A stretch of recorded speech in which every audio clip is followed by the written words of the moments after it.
be down here. I live literally right by the World Trade Center. I walk home. I live above it, actually.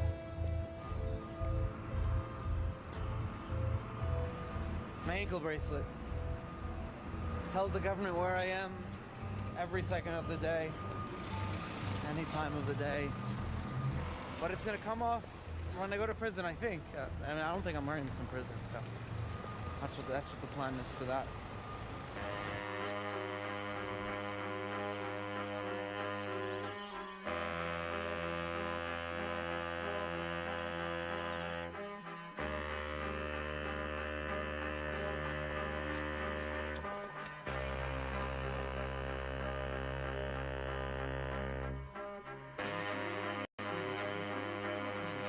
Closing numbers on the markets today. At one point, the market fell as if down a well. It was an historic day with Wall Street shaken to its very foundation. And even the health of the most trusted firms are now being called into question. We have former secretaries of Treasury who go from government to Wall Street pocketing hundreds of millions of dollars. In 2008, I became somewhat obsessed with the role that money itself played in the crisis and the role that governments and banks played in money. And why was it that our money was controlled by central banks? If something new happens, is the government likely to give it a nod or at least ignore it for a while? Or is the government likely to come down and try to crush it because they're afraid of anything new and different? This is a monetary revolution. Bitcoin is the honest currency.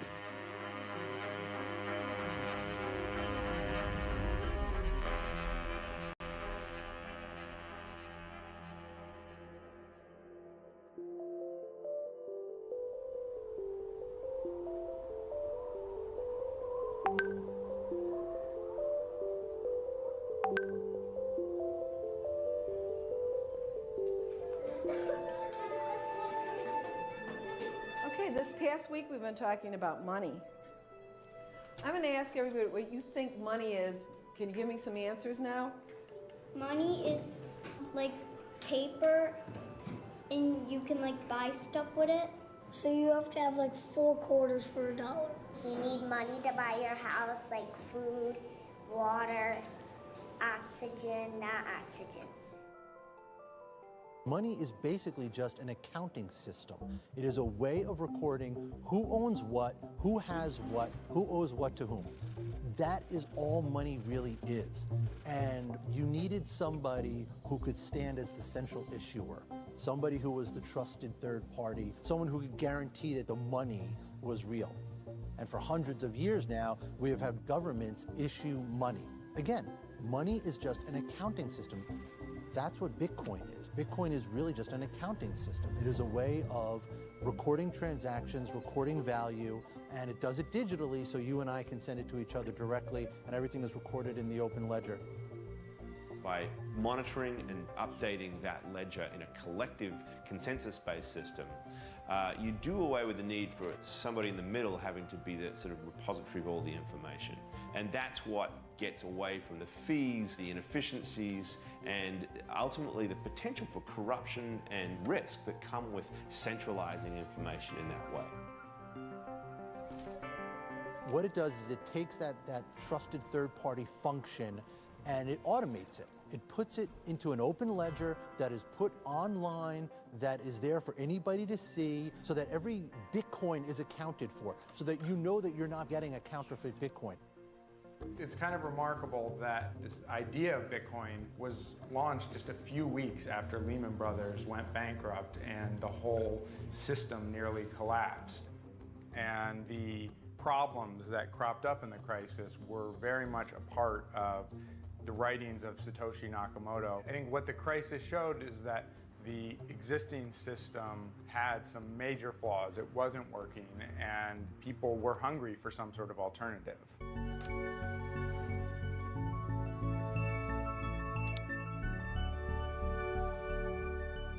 I discovered Bitcoin's power when I understood for the first time that it was not controlled by a central company or a central person, because I knew that meant it couldn't be shut down. And if it can't get shut down, all it needs is to do something useful, and it will become more and more adopted. And as the value grows, people will find more and more uses for it. The beauty of Bitcoin is it's easily transferable, it's anonymous, and by 2140 there's going to be 21 million, and that's the cap. There's only X amount of gold, there's only X amount of Bitcoin. Before, if you wanted to send something of value across the internet, you had to get somebody else involved. You had to have a credit card company or PayPal or maybe a bank involved in the transaction. The promise of Bitcoin is that you're directly sending this currency to another person, and then the Bitcoin network performs the function that normally PayPal or a bank or your credit card company would perform. Bitcoin really puts the control back in the hands of everybody. Everybody who's participating in the Bitcoin system is controlling how it works.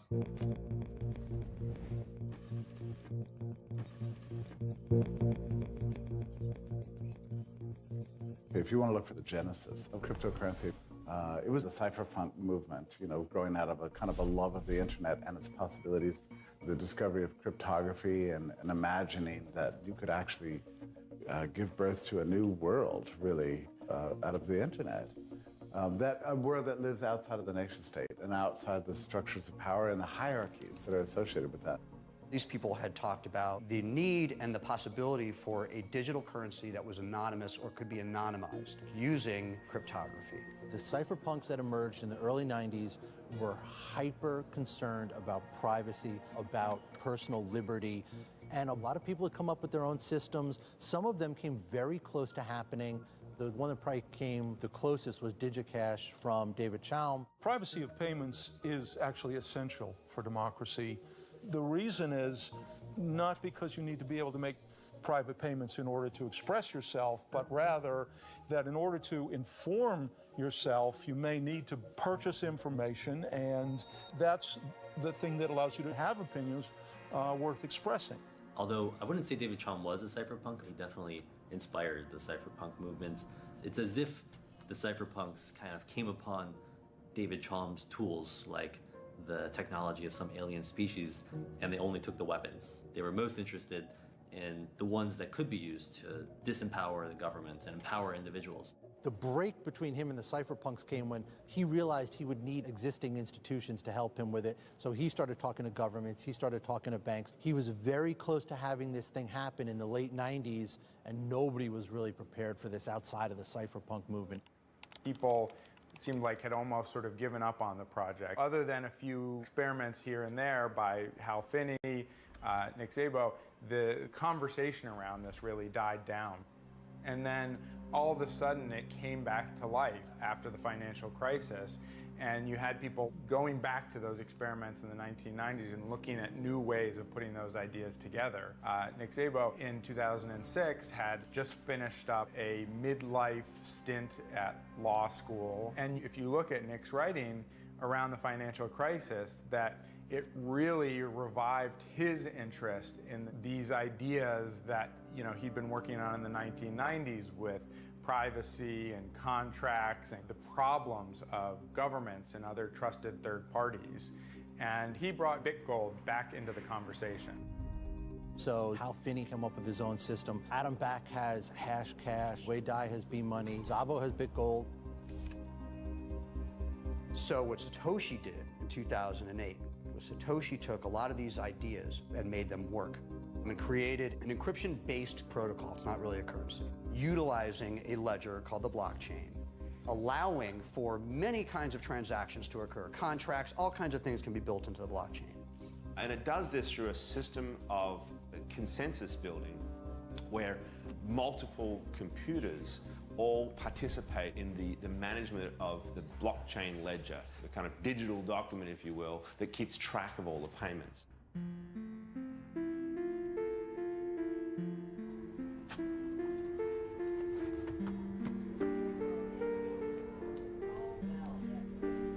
I understand it's something that is instantaneous online, and it can go from one country to the other, and they can have their money. Well, I never heard of it until Nancy called me and mentioned digital currency, and I'm thinking she must have been in the bottle this morning or something. Digital currency, yeah, what, you know. But they say it's for people who don't have bank accounts. I can't understand if you have one coin, let's say it's worth $150. What do you do? Give the number or something to the grocery store person, and then they subtract it? How do you know? How do you make change? How do you know what you have left or what you've spent? You can have the money supply controlled by a computer. That's all Bitcoin really is. The key point here is that this is a distributed ledger. There is no central server. All the other ledgers that we have, all banking ledgers, all company ledgers, they all sit and reside inside that company, which means they have one point of attack. They can be hacked. JP Morgan was hacked by cyber thieves not so long ago. Home Depot, Target, we've had all these companies get hacked precisely because there's one central repository of information. The Bitcoin ledger resides on thousands of computers. You can't hack that. Every single transaction is recorded, and once it is recorded in the blockchain, it is there. It is permanent. It cannot be altered. It cannot be changed so that you can read it. Now, the identities of the people are encrypted. The wallets are encrypted, so you don't know who is spending the money, but you know that every single Bitcoin out there has a history. You know where it's been. You know the different addresses it's gone between. The most important pieces of the Bitcoin infrastructure are the miners. These are the computers that are tasked with maintaining the ledger of the blockchain, to verify the information, to update it, to make sure that this is trustworthy. So how do we incentivize them to do so? As they are going through the process of confirming transactions, they are simultaneously being subjected to a very, very difficult computing test. The Bitcoin core protocol is forcing them to look for a number. All of these miners are ultimately competing to be the one that receives that payout every 10 minutes. But really that's the secondary component. They're really being rewarded with Bitcoin for what is the more important task, and that is the validation and verification of transactions and the maintaining of the ledger. Bitcoin, in being the first to achieve this holy grail of decentralized value exchange, that transfers that process of trust to a collective agreement around a body of independent computers who are compelled by an incentive system to maintain that consensus and affirm the information to be correct, is incredibly liberating, because it means that we can do it without all these intermediaries in all these different realms. The most important thing behind Bitcoin is not the currency. The key factor is the blockchain. Nobody expected this. In 2008, very few people cared about it. It was just the computer scientists and the sort of code geeks that were really interested in. All of my communication with Satoshi was ever via either the Bitcoin Talk forums, which all of that communication is public, or private forum messages, or private emails. Satoshi was always all business. It was just always about the code. My very first message to Satoshi, I asked him, so, is Satoshi your real name? What have you done before? Can you tell me a little bit about yourself? And he just ignored that completely, but came back and said, great to have more experienced programmers helping out with the project. Here's a couple of problems that need to be solved. Maybe you can help solve them.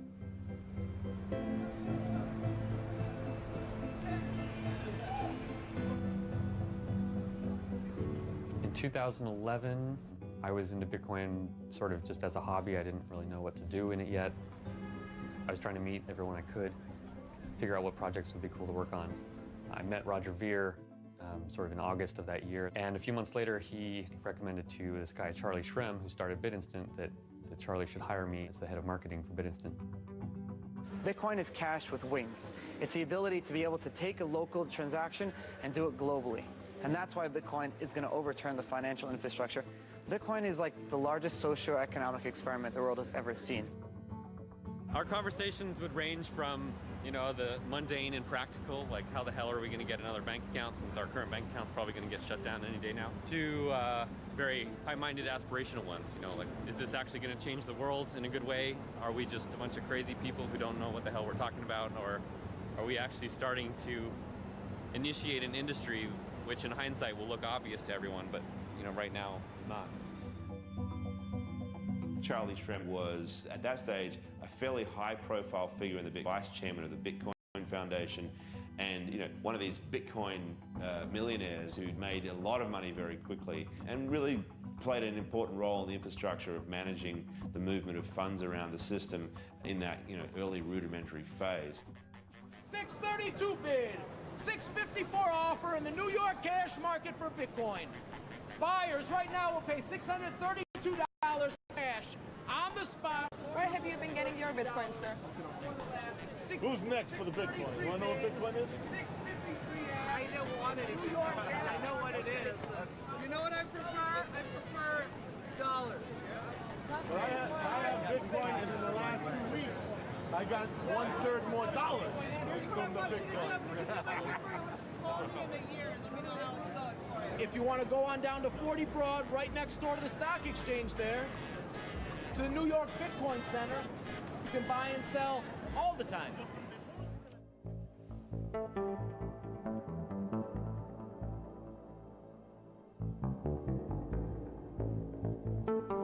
have a table in the middle.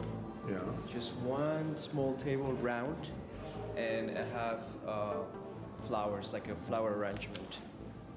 A really nice flower arrangement. Bitcoin flowers? Coin flowers. So coin flowers would be white lily, purple, and orange, which is right here, 3 colors.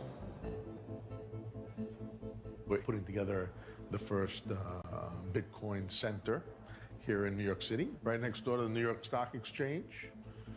Bitcoin is a new space, and many of the rules and regulations haven't been imposed yet, but we will open one day soon, after the lawyers do their job, a live digital currency exchange. What's happening here is a fusion between Wall Street and Bitcoin, hopefully. Satoshi seemed to acknowledge that it would be hard for Bitcoin to develop in any way in which it wasn't interacting with the regular economy of dollars and euros. The problem with exchanges is that they took you back to this old world that Bitcoin was really trying to get away from. As soon as you move back to an exchange, you're moving back to a world in which some third party has all this personal data on you, has all of your money, has all the security vulnerabilities, and really has none of those strengths that Bitcoin was designed to provide. Jed McCaleb created Mt. Gox essentially on a lark one night because he couldn't buy Bitcoins as quickly as he wanted to.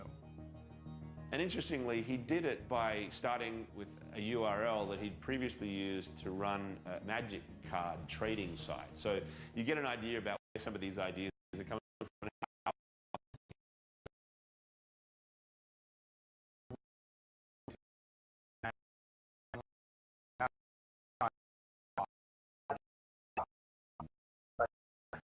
And then I realized that in the U.S., there's all these regulations you have to comply with. There's a lot of legal risk around money transmissions. Jed essentially sold it to the first person he found, who was Mark Karpeles, a French guy who was living in Tokyo. He really knew very little about Mark when he decided to sell it to him. And once he took it over, it began growing much more quickly than Mark was expecting or was prepared for. He's still running it poorly, but it's still going.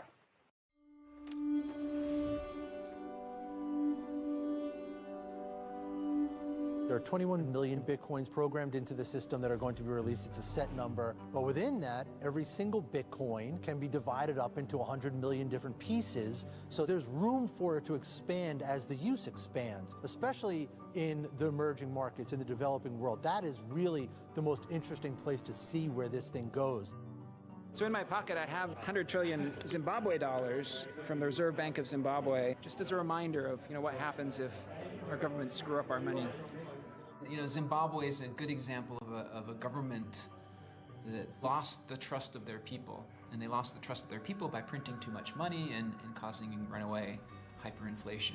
So I think you will see people in other parts of the world who've experienced hyperinflation, who've experienced bank failures. I think those will be the kind of people who are looking for something something new, right? They're willing to take the risk.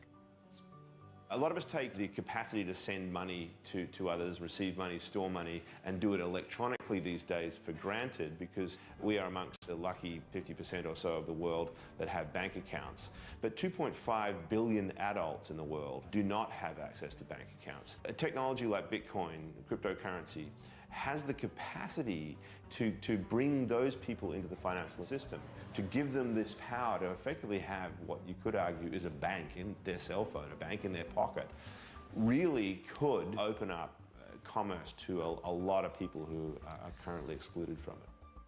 Somebody who is maybe working in one country and they want to send money back home. And right now, like Western Union is a big way that people do remittances. From a Western Union perspective, we serve clients in many different locations around the globe and primarily for remittances. Western Union serves typically an unbanked customer, a customer who is either a migrant, worker, or an individual who doesn't feel comfortable in the financial services sector.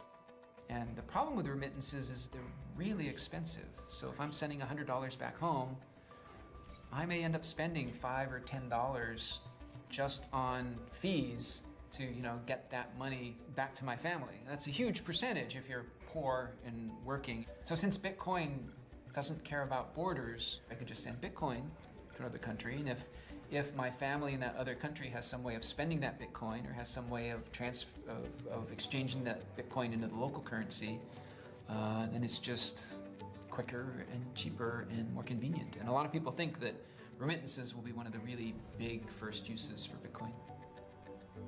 The one challenge there is we deal with, in our company, 750 transactions peak a second, and those happen instantly.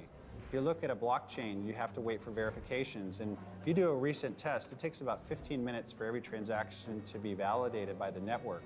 That doesn't scale, so it has its challenges as well.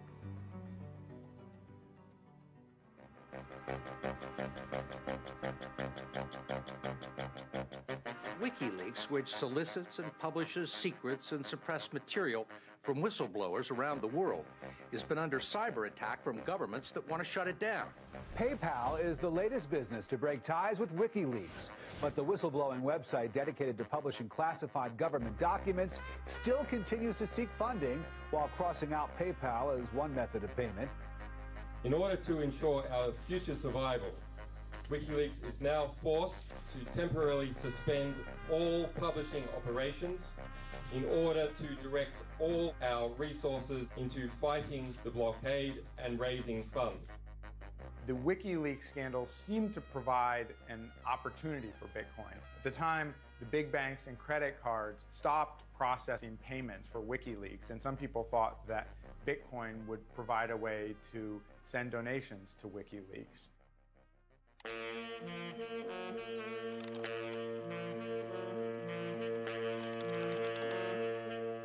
You could certainly see in the hubbub around WikiLeaks that Satoshi was still somebody who was very paranoid about the government and the government coming in and taking too close a look at the Bitcoin project. And you could also see that Satoshi, I think, realized at this point that Bitcoin was still young software and the kinks hadn't been worked out yet. In, I think, late 2010, he asked me if it'd be okay if he put my email address on the bitcoin.org homepage, because he had been the primary contact for people. And I said, sure. And he went ahead and changed the webpage, but what he did is he left his name there, but he took away his email address. And so it was just me and my email address who was suddenly getting all of the attention. And I think that was Satoshi's way of kind of saying, you're the leader of the project now. There was one particular email where he told me that he was going to step away from the project and do something else. He never told me what else he's going to do or that he is doing. I had just been invited to give a talk at the CIA, and I told Satoshi that I accepted the invitation to go speak at the CIA. After he sent that email to Satoshi telling him that he was planning on going to the CIA, he never heard from Satoshi again, and that was essentially the last time anybody heard from Satoshi. you very quickly get caught up in the question of who is Satoshi Nakamoto? Where did this come from? Who is this person? I mean, this is the 2000s. Information is out there, everything. Everyone knows everything about everybody. How can there possibly be a person that nobody knows who this guy is? But there is a person, and at least they think it's a person, it might be a group, who nobody knows who this guy is. And he kind of appears out of nowhere in 2008 on these cryptography email lists with this system called Bitcoin. He's very active in the early years. There's a lot of back and forth with him communicating with people. It seemed like most people kind of wrote him off. It's kind of like a illusions of grandeur kind of scheme. Hal Finney, on the other hand, seemed to be really interested right from the beginning. He was a crypto idealist. Like, he was not as kind of cynical as many of the other cypherpunks. So he got really into this. He started talking to Satoshi Nakamoto, who he said seemed like some young Japanese-American coder. Hal Finney was the first guy to work with Nakamoto. He was a cryptographer. As soon as Nakamoto released it, he was one of the first people to email him back and say, hey, this is interesting, I'd like to work with you. And in the first weeks of Bitcoin, he worked with him back and forth setting up the system. And Satoshi Nakamoto ended up sending Hal Finney the first ever Bitcoin transaction. Any discussion of Satoshi's identity has to go back to the fact that Bitcoin was based on this small number of projects back in the 1990s that only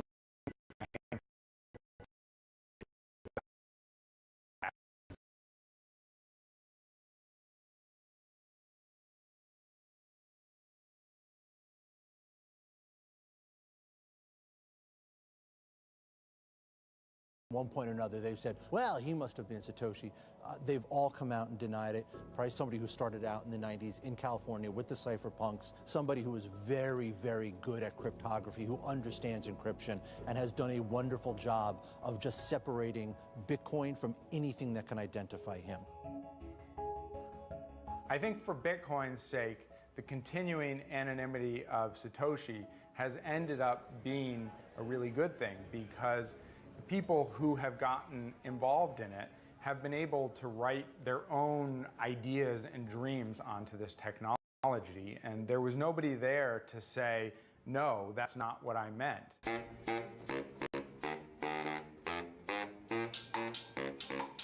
In the early days, the first group was really just a bunch of more or less tech-minded coders.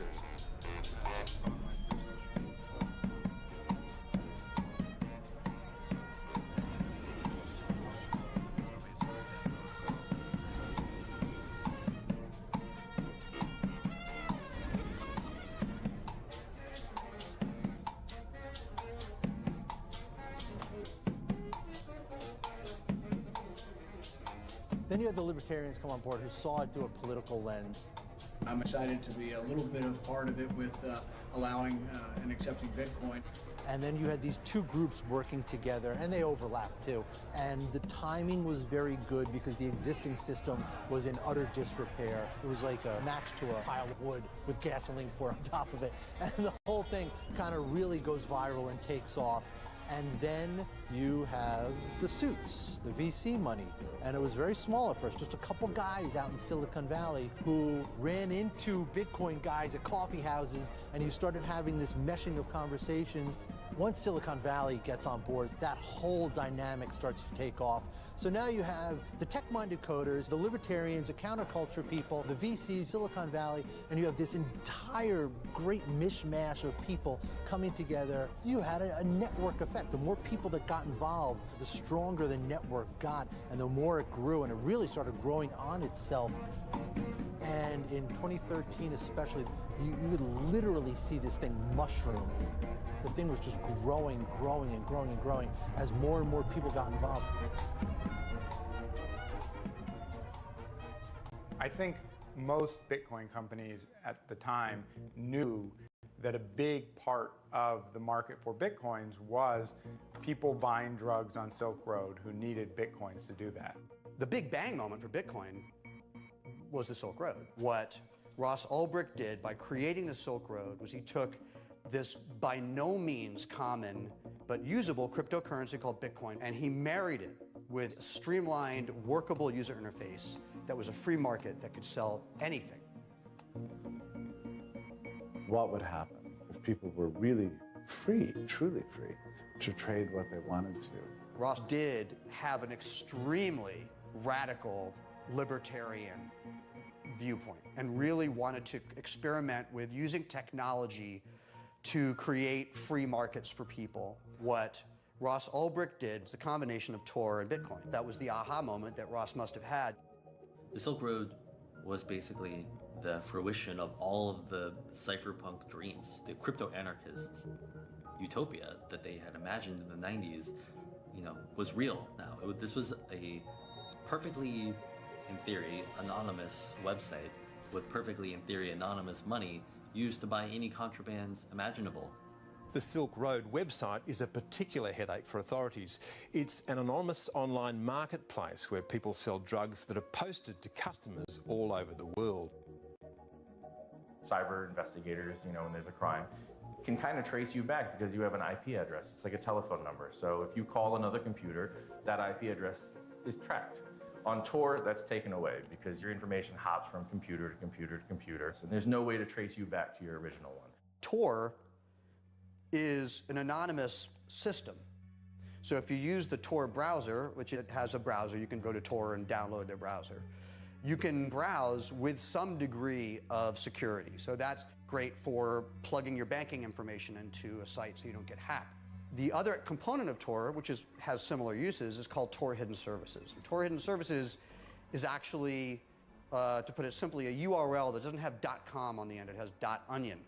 And that is its own little space where you can create websites and you could freely transact without oversight or regulation. People put websites on there that are outside of law enforcement's view. There's hackers for hire, there was malware, there's credit card dump services, there was a whole bunch of them. Christopher Bell has ended up being, in some ways, the most important FBI digital crime investigator of the last few years. He was the one who took down Anonymous, essentially. So we decided to start looking at some of the services on Tor, and Silk Road being one of them. Other cases, they would hit Tor, and they would kind of throw their hands in the air and say, it's Tor, there's not much we can do about it. I found it interesting to kind of take a look at it and tackle it.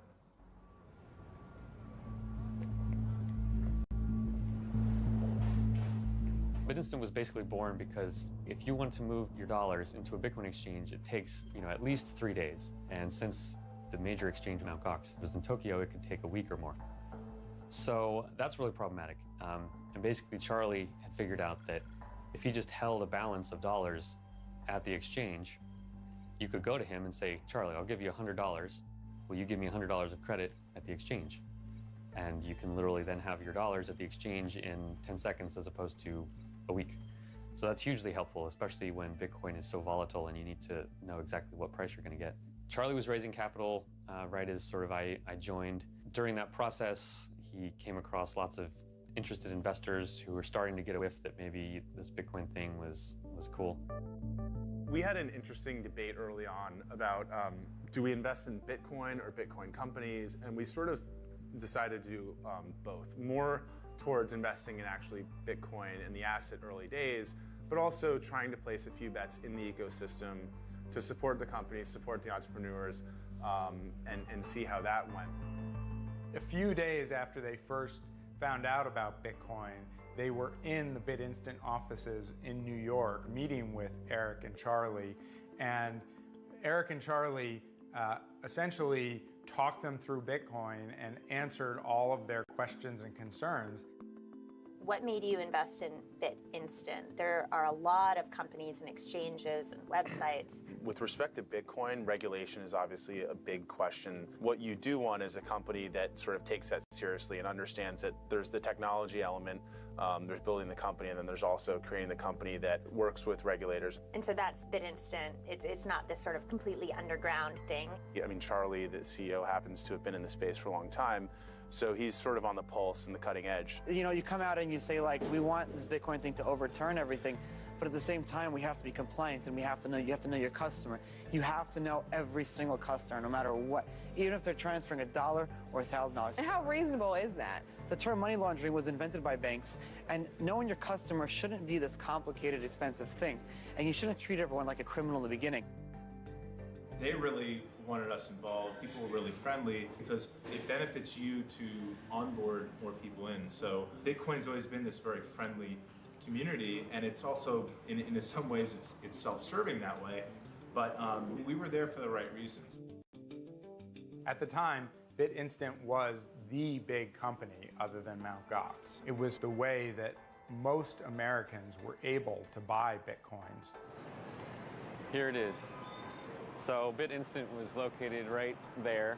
I think it's the one that now says bling. It was a whirlwind 6 months, going from total obscurity with no money to becoming, one of the hot startups of Bitcoin.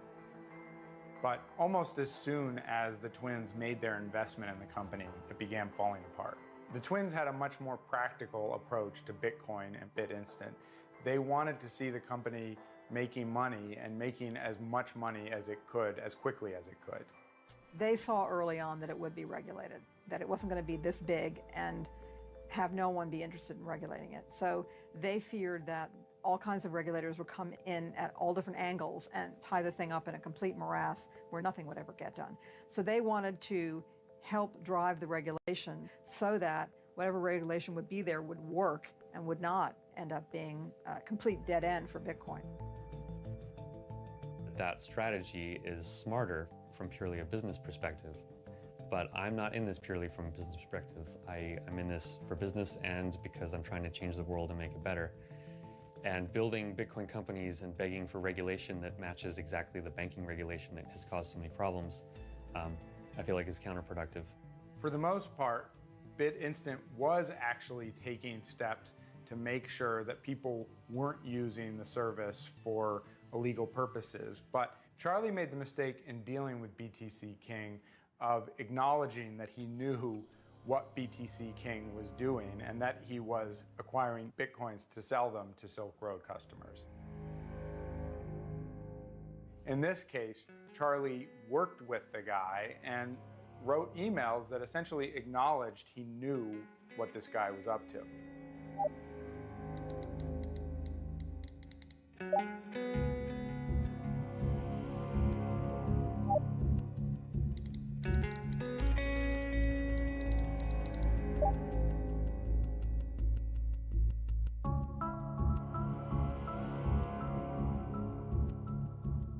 That stunning arrest of the drug kingpin who goes by the name Dread Pirate Roberts appears to have cornered the internet drug market. His real name is Ross Ulbricht, and his website, Silk Road, is packed with products like cocaine and heroin. The payment system is all through Bitcoins, which is basically digital currency, not backed up by any international banks, not backed up by any U.S. banks, but simply based on the confidence of the users who exchange these Bitcoins computer to computer. There's a reason why the case was tried in New York, in the Southern District. And largely, that was because of Bitcoin. Ross was caught in San Francisco. The Silk Road servers were out of the country. So why was Ross's case tried in the Southern District of New York, where most of the financial regulations cases are dealt with, where the District Attorney, Preet Bharara, has been all over Bitcoin, where Charles Schumer, the senator, has been all over Bitcoin? Ross Ulbricht's case is a Bitcoin case. There's absolutely no denying it. The level of threat,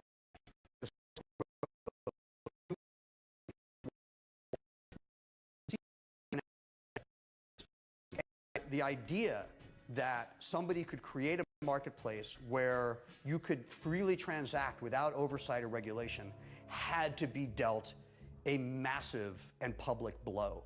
Bitcoin kind of monetized that anonymous part of the internet, and it made it possible to trade in things that the federal government doesn't want you to trade in. Law enforcement moves slowly, but it's a big heavy wheel that grinds finely. So, someone who's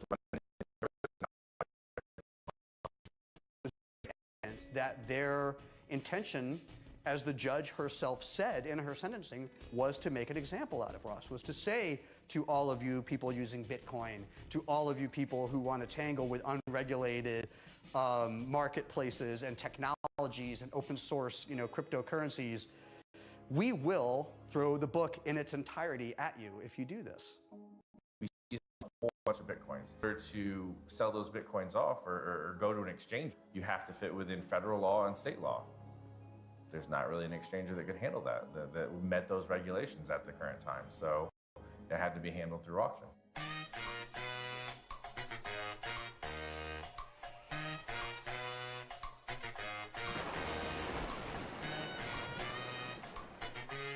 You know anything about Bitcoins?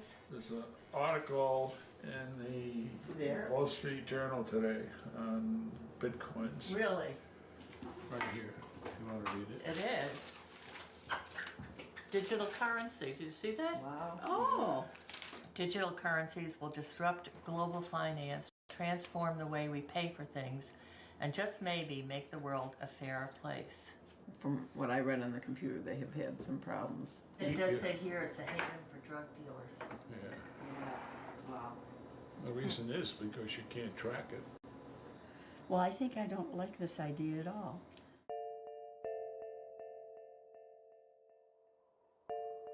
When we saw the Silk Road shut down, a lot of people said, you know, Bitcoin's nothing but illegal drugs on the internet. That's what it is. And they would point at the Silk Road and say, look here at all the stuff that's happening here.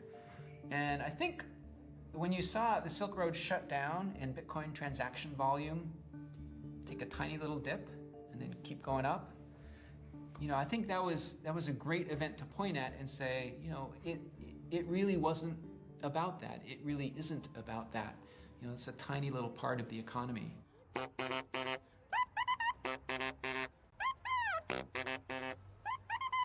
guess in the last week I've really started hearing about Bitcoin. Recently I heard a scenario after the FBI had seized a bunch of Bitcoins due to illegal transactions. Now they're going to be auctioning them off like they would a private yacht for, you know, from some drug dealer.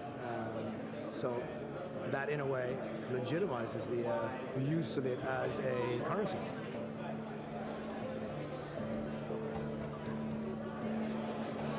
Looks like it's the first live Bitcoin exchange on Wall Street. Looks that way. So one for 900. Buying or selling? Right now we are looking at the open interest at the floor of the Bitcoin exchange. There's different exchanges that are online that will present the bid and ask, but there's no true open outcry exchange. Buyers and sellers coming together in an open, clear, transparent, honest way. What do we call it, 900? Yes.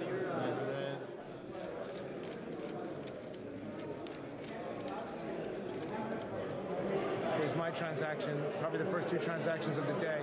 It's really not about the money, it's about being involved. And I think there's a lot more people going to follow me.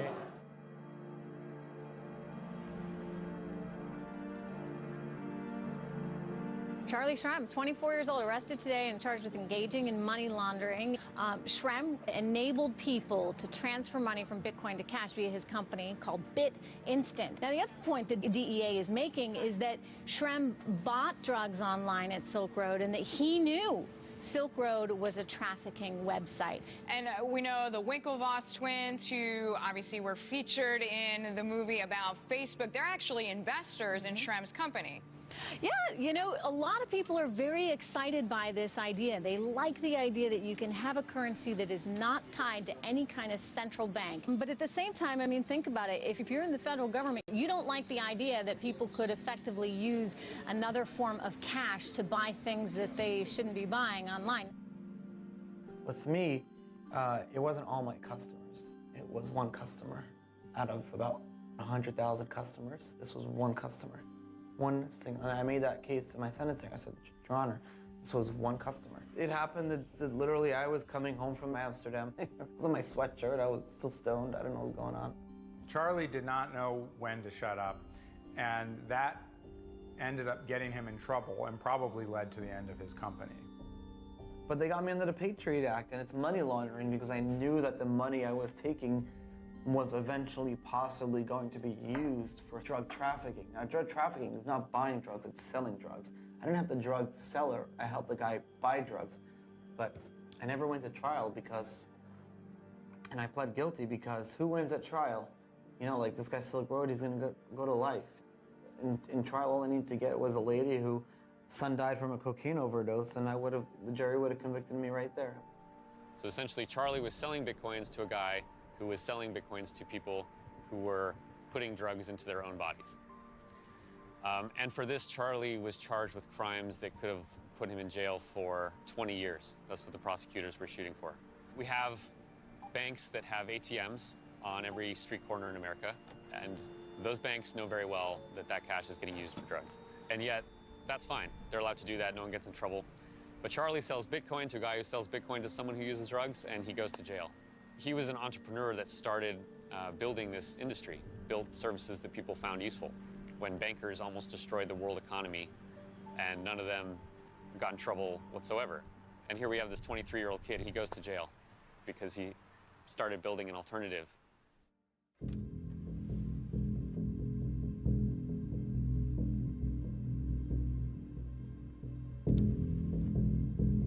Over the last 6 months, our agency has been conducting an extensive inquiry into virtual currencies. The information we're going to gather in this fact-finding effort will allow us to put forward, during the course of 2014, a proposed regulatory framework for virtual currency firms operating in New York. Yesterday, we had serious criminal conduct come to light involving virtual currency as a vehicle for money laundering, drug trafficking, and other major felonies. Right now, the regulation of virtual currency industry is still akin to a virtual Wild West. That's why we're evaluating whether our agency should issue a so-called BIT license, specifically tailored to virtual currencies. I think people who imagine a very powerful utility like Bitcoin that would somehow escape regulation entirely are either naive or extreme optimists. Bitcoin is a battle of ideas, and it forces the issue of whether people should be free in their handling of money as they are in their handling of speech or religion or relationships with each other. If you want to have this thing go mainstream, you're going to have the regulators, the lawmakers weigh in on it. And one of the first ones who really took an interest was Benjamin Lawsky, very important regulator in the financial world. And in January 2014 holds these public hearings because he wants to come up with a license for Bitcoin companies. We believe that putting in place appropriate regulatory safeguards for virtual currencies will ultimately be beneficial to the long-term strength of the industry itself. Lawsky was essentially given the opportunity to write the rules for this whole new industry from scratch. The first question is the obvious one that's on everyone's mind. It was sort of unexpected yesterday, but with the arrests we saw, obviously that's put a bit of a cloud hanging over the industry right now. And so how do each of you react to what we saw yesterday, what it means for Bitcoin or virtual currency and its future? I think it further supports that bad guys are going to do bad things, and they're going to use whatever technology is available to them. But I view it as, if the allegations are true and they're convicted, the system works. Are people still doing bad things with Bitcoin? Sure. Is the majority of the Bitcoin activity vice? Not a chance. So I think the issue you raise is one that people like to write about, the media likes to write about, makes great headlines, you get a lot of clicks, you can sell a lot of ads, but I think it's in the rearview mirror. There are some people in the Bitcoin community from the libertarian side of things that want government to just leave it alone. Would you say regulation is both inevitable, but more importantly, actually ultimately going to be crucial for the survival of virtual currency? Sounds like a terrible idea to me. Just understand what we're trying to do with Bitcoin. We're trying to create a world where transactions can move globally for free, okay? And making these companies hire, some outsourced compliance firm is a bad idea. It'd be great in any industry if you could just open the door and let folks run out and give a shot. We may choose not to invest in a company if they can't get licensed by you. If the choice ultimately is between preventing money laundering on the one hand, and I probably even shouldn't use the word money laundering because it's too nice a word, frankly. Money laundering is the facilitation of all kinds of horrific crimes that I think everyone in this room never wants to see happen. Acts of terrorism, funding rogue nations, etc., all take place through massive money laundering. Now, if the choice for the regulator is permit money laundering on the one hand or permit innovation on the other, we're always going to choose squelching the money laundering first. I agree that I don't think anybody wants money laundering. When we first saw Bitcoin, about a year and a half, almost 2 years ago, I don't think anybody would deny that it was a bit of a wild, wild west because there was no regulation, there was no framework to evaluate the asset, evaluate companies, determine who was compliant, who was not. And a Wild West, attracts cowboys. And I don't think anybody here would disagree with the fact that a sheriff would be a good thing. A lot of, I think, the entrepreneurs feel like they have to self-censor. They don't want to come out vocally critical of the regulations. Part of that is maybe because some of them just like regulations, but I think another part of it, some of them just feel like they will get attention of the regulators if they come out against them. Yes, we want them to innovate, but at the same time, we just can't live in a world where we're going to permit money laundering to go on. I think regulators should give Bitcoin some time to grow up. Too much regulation now will just stifle innovation. And I think before regulators kind of come in and say, we're going to solve all your problems, and then fail to solve all our problems, I think they should give the innovators time to solve those problems. One function of regulation is to make things clearer. So right now, Bitcoin, because it's so new, is in a state of flux everywhere. The lesson from the internet is anything that China bans, invest in. That's a joke, but the US allows Google to operate here, allows Twitter to operate here, allows Bitcoin to operate here, allows Facebook to operate here. The Chinese government doesn't allow any of those companies to operate the way they operate in this country, or at all. It's about freedom, ultimately. We're 50 yards from the old World Trade Center here, and I think all of us never want to see anything like that happen again. And it would have been a lot harder for 9/11 to ever have occurred had we had the protections in place that would prevent the movement of massive amounts of money around the globe by people who would want to kill everybody in this room. So I think the key is to not create useless regulation, but I think the motives behind a lot of those rules are to ensure we don't miss something again. Since 2001, there's this absurd obsession with terrorism. So anytime a regulator gets up and says, well, Bitcoin can be used for terrorism, well, of course it can. So can anything. So can cell phones, and so can the internet, and so can a car. It doesn't mean that we should, stifle the growth of those industries just because bad people can use it.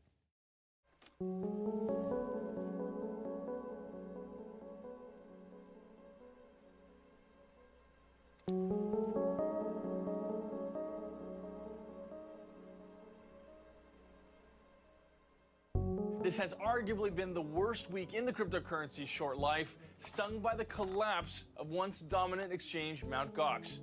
Now that failed firm's CEO, Mark Karpeles, is in hiding. Some 750,000 Bitcoins allegedly stolen or lost, which accounts for about 6% of the total circulation. By the time Mt. Gox went down, it was holding what its customers believed were about $500 million worth of their Bitcoins and the company's Bitcoins. It was no longer the largest exchange in the world, but part of what's so amazing is that people kept using it even after there had been numerous incidents in which it was clear that the company was not up to the task of safeguarding the money.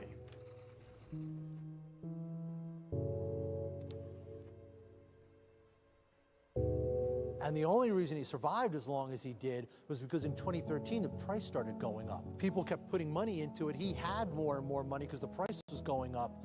But as soon as the price started going down, and this is what happened, right? It peaks in late 2013, it starts coming down in 2014.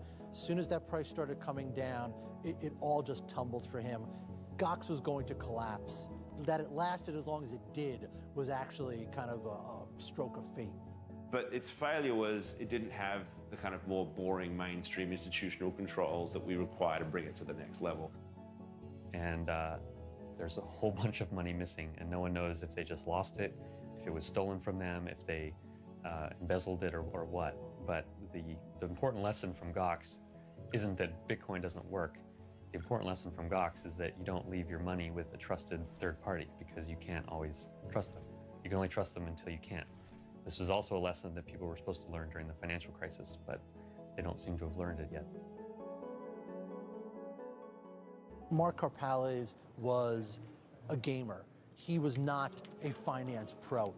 He really didn't know what he was doing, and he didn't build it. Jed McHale built it. He didn't improve upon it. I mean, it lurched from crisis to crisis throughout its entire history.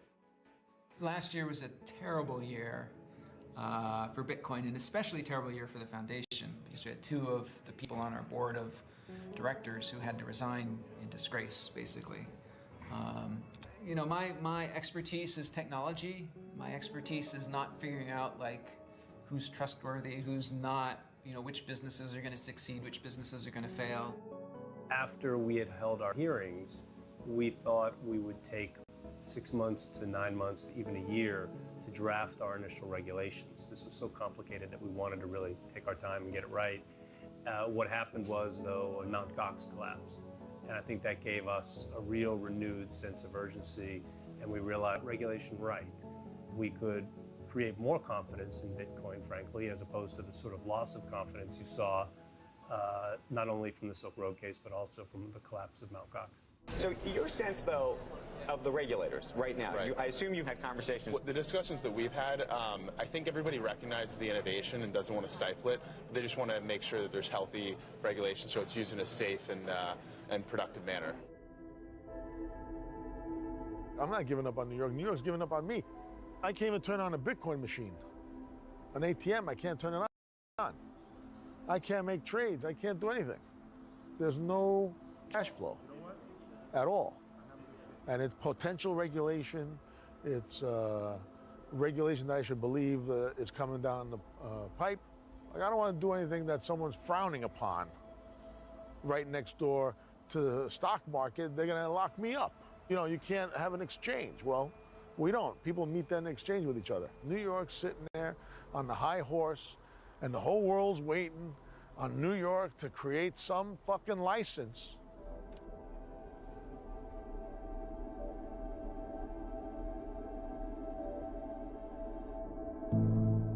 Ultimately, Lofsky's office brought out the final rules for the BIT license in the spring of 2015. A lot of companies complained that the regulations were too burdensome for them to operate in New York and still make money. I saw just overnight dozens of companies that were on the verge of launching. They just threw in the towel and said, we can't afford this. Eric Voorhees' new company, Shapeshift, would have had to apply for the BIT license if it wanted to keep customers in New York.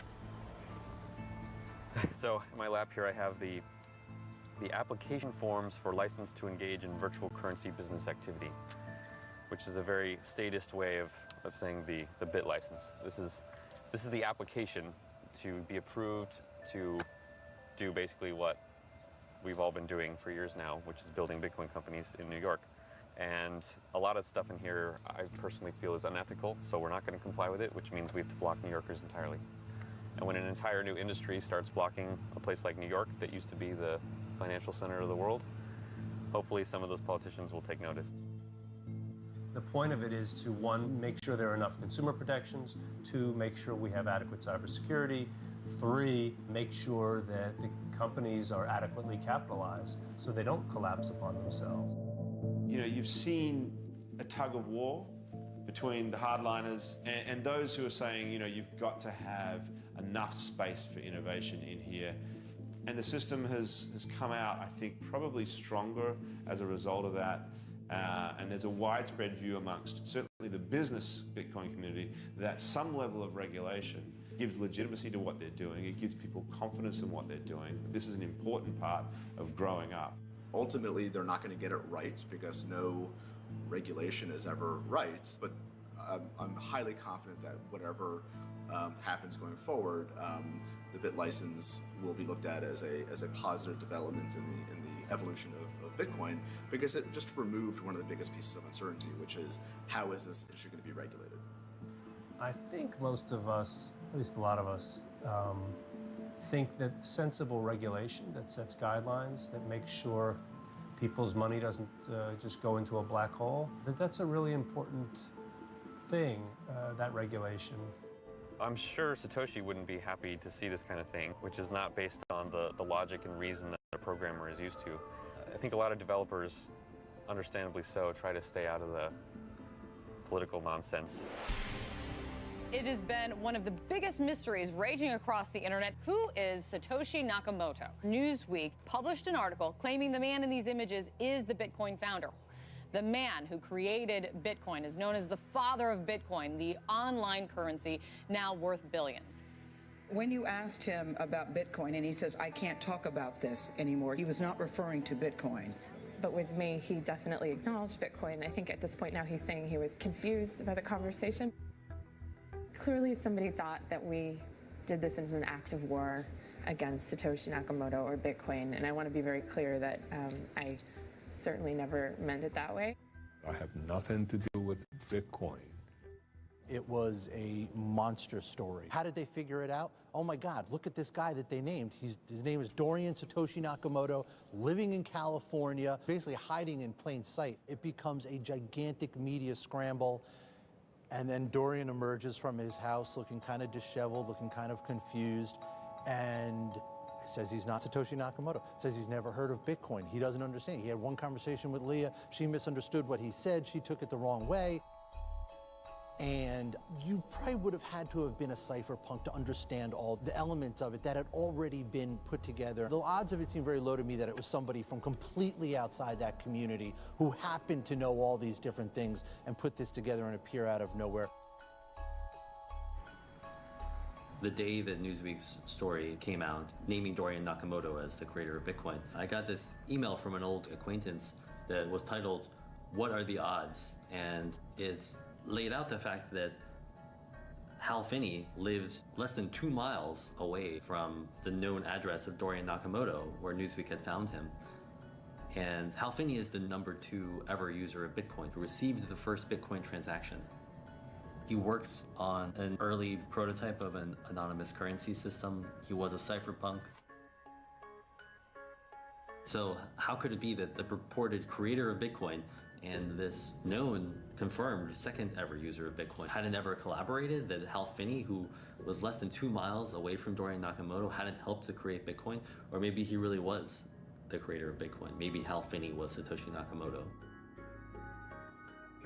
When you look at the Bitcoin white paper, it made reference to a lot of the earlier projects that fed into Bitcoin, but it's very notable that the one project it doesn't refer to is Nick Szabo's BitGold, which is perhaps the closest precedent and the closest parallel to Bitcoin. I mean, BitGold is so close to Bitcoin, it's hard not to think that, maybe Nick is Satoshi. A lot of people will say Nakamoto must be Szabo, Nakamoto must have been Finney, but I don't think he was trying to leave any breadcrumbs out there for anybody to follow. I told my editor about it. He agreed that you found Satoshi Nakamoto. So I got on a plane to Santa Barbara and I drove out to Hal Finney's house. But at this stage, he was already completely paralyzed by ALS, this really awful, debilitating terminal illness that slowly shuts down your body while leaving your mind completely intact. And the time when he started to fade in his physical abilities did roughly coincide with the time that Satoshi Nakamoto started to disappear. Maybe the reason that Satoshi Nakamoto had chosen to fade away was because Hal Finney was physically fading. There have been a number of stylometric studies, and you see so many of these similarities between Satoshi's writing and those of Nick's, including these little things like having 2 spaces at the beginning of a sentence and phrases and spellings that nobody else uses. So I talked to Hal as much as I could, mostly in a kind of one-way interview, only with yes and no answers. And he denied being Satoshi Nakamoto. You could tell that he was amused by the whole idea that I thought he was Satoshi Nakamoto. One of the really remarkable things from Nick Szabo's writing in those months before Bitcoin was publicly launched is that Nick, in responding to some comments about a post he had made about BitGold, actually asked the other people who were reading him if anybody wanted to help him code this idea up into real software that could work. It was never turned into a reality, but when you look at BitGold, it's hard not to be struck by the similarities between it and Bitcoin. Maybe it was a duo. It was Szabo and Hal Finney, and now it's possible. Yeah, Hal could have been the coder. I don't know. You know, this idea that Hal Finney could have been the kind of ghost coder for Bitcoin, I guess it's possible. Other people kind of speculating on Reddit or other parts of the internet thought that maybe Hal Finney had used Dorian Nakamoto as a patsy. If he were ever traced back to Dorian Nakamoto, it would seem like this guy was the creator and Hal Finney would be sort of immunized from it. Everyone else who was involved in the projects leading up to Bitcoin has released their communications with Satoshi from this period. Nick has essentially went silent in those critical months after Bitcoin was released. You know, when you talk to people face to face and they tell you these things, you can get a sense if they're being honest. And if Hal Finney actually had a secret billion-dollar cache of Bitcoins, he wouldn't have been able to lie to me so effectively about it. In the end, the reasons to believe that this was all just a coincidence began to outweigh the coincidence itself. It's almost like an eel. There's something there, you can see it, but as soon as you touch it, it just slides right out of your hands and you're left with nothing. Anybody who is of any note in the cypherpunk movement, and even outside of it too, has at one time or another been called Satoshi. Hal Finney denied it, Nick Szabo denied it, they've all denied it. Maybe one of them is Satoshi, maybe all of them are Satoshi. It really is a mystery.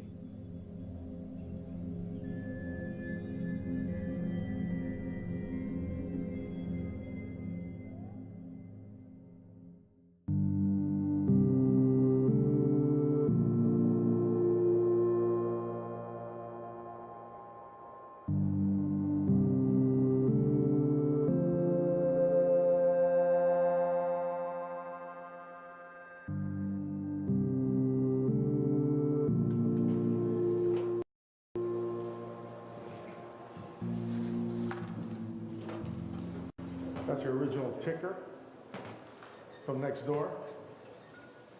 All right, so we're over here. Bitcoin Center, 100 feet from the stock exchange over here. And, you know, some of you guys took a hit last couple weeks. A lot of the big guys, they got their foothold in the business that they weren't a part of in the beginning. I don't know what's going on, but I don't know. I wouldn't write off Bitcoin that easy. I know that Bitcoin is going to change the world. It's changing the world already. And we have to stand tall and proud as Bitcoiners and early adopters. They don't know anything about new technology, but once it starts making sense, they throw their dollars behind it.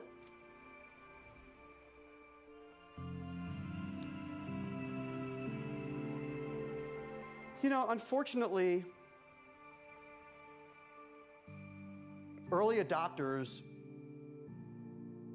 make the roads that we all travel down, and they are usually paved over in the process. The first guy through the door gets shot, you know, but somebody's got to go through the door, but they're gonna get shot. Charlie Shrem, Ross Ulbricht, Julian Assange, they got shot coming through the door. But we are all utilizing the freedoms and technologies afforded to us because they knocked the door down. Hey, Michael. Can I put you on speakerphone for a minute? If I know how. Hello? Hey, Michael, can I ask you, where did you buy Bitcoins? Where did I? Yeah. There's a number of exchanges, but Did you lose, how much, do you still have them? I still have them. I've Did- lost 90% of whatever. You put into it. Can you use it? Do I want to buy it? No, not today. Though it is going to be around. I don't know. Did you ever use it to buy anything? I bought some heroin. Michael. No, I've never used it. No, okay. They should go back to, day one and just start all over. Forget about Bitcoin and call it something else. I think it's been so tarnished now with this, with the Silk Road, and I just think, that all that stuff about $400 million disappearing, and you're just not going to get off the ground. Nobody's going to, like Warren Buffett said, stay the hell away from it. To put all the cards on the table, I'm going to be leaving the department in the coming weeks. And if you asked me back when I took this job in 2011, what I thought we'd be working on during my tenure, digital currencies would not have been at the top of the list.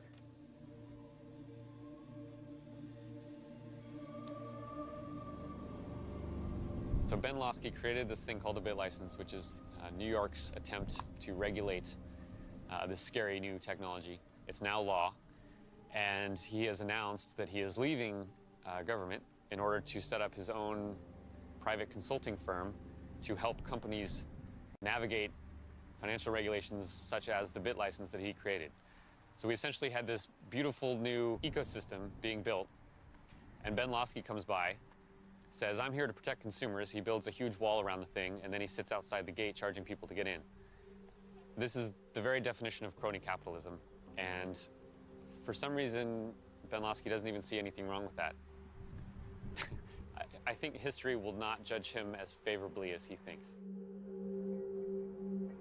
So, I've started up my own consulting business. It's been quite interesting, doing a lot of work in the fintech space, but also doing work with a lot of traditional companies in the financial services world as well.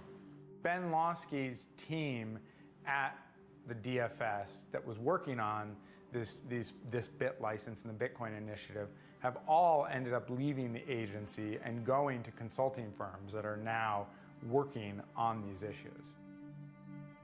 Danny Alder is going to work for ItBit, and Dana Syracuse is going to work for the consulting firm K2. ItBit is particularly notable because they were the first to find a way to partner with the DFS to get licensed to open their own Bitcoin exchange.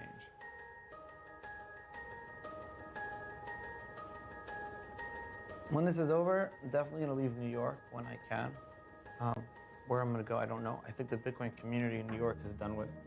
There's no one, it doesn't foster innovation here. It's too difficult to have a Bitcoin company. No banks will open up accounts.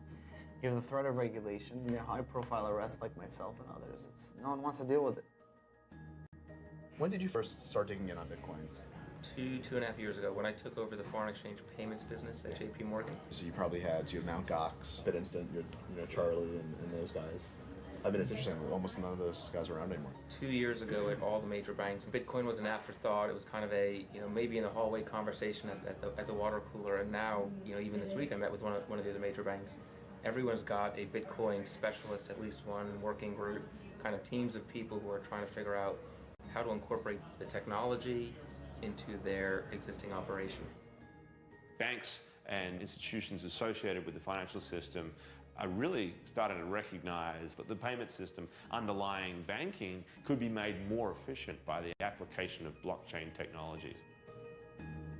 The blockchain technology underlying Bitcoin has become something that a lot of people are now very, very interested in for all kinds of other uses, whether it's allowing for derivatives to be transferred or securities to be transferred or all manner of financial instruments to be transferred in complex, interesting ways. I think different companies are going to adopt different strategies, and it's going to be fascinating to watch companies like Digital Asset Holdings, Blythe Masters Company, doing very, very interesting work. I didn't become aware of Bitcoin in any meaningful sense until 2014, late in the year.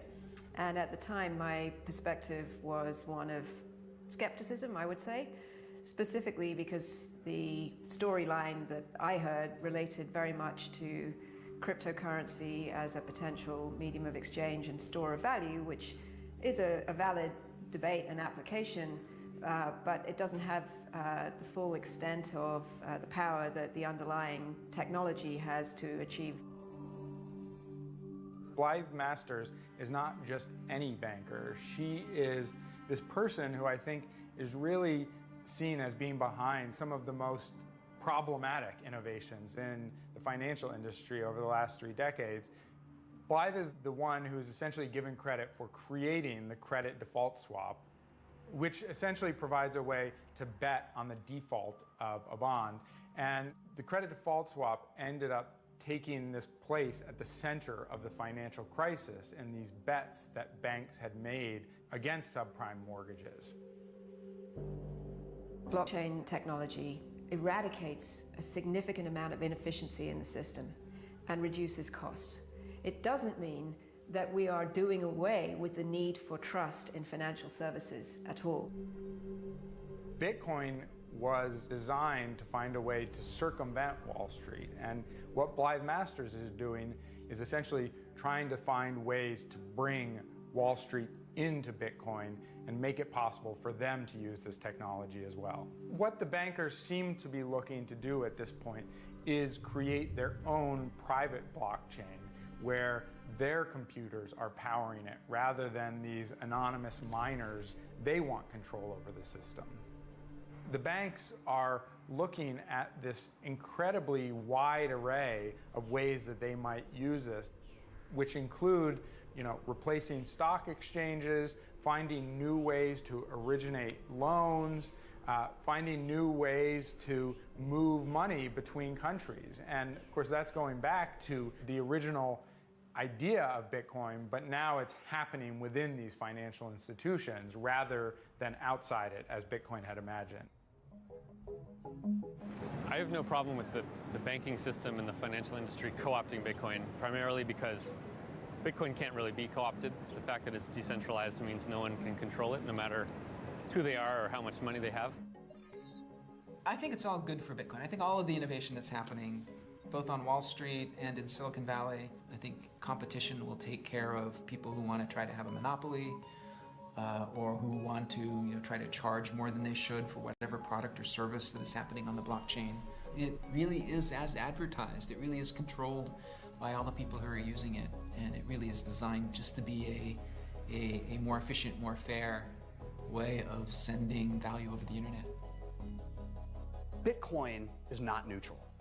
You cannot remove the political component that Satoshi implanted in Bitcoin from Bitcoin. It's what a lot of the people on the Wall Street side try to do. You cannot neutralize Bitcoin. It's impossible. Thankfully, I'm going to go to a comfy federal prison camp without fences, that's pool tables and a track and a baseball field and decent food and kind of 100 or 200 people that are white collar. Those guys in prison are the best ones to use Bitcoin. They're smart. I'm very excited to talk to them about it.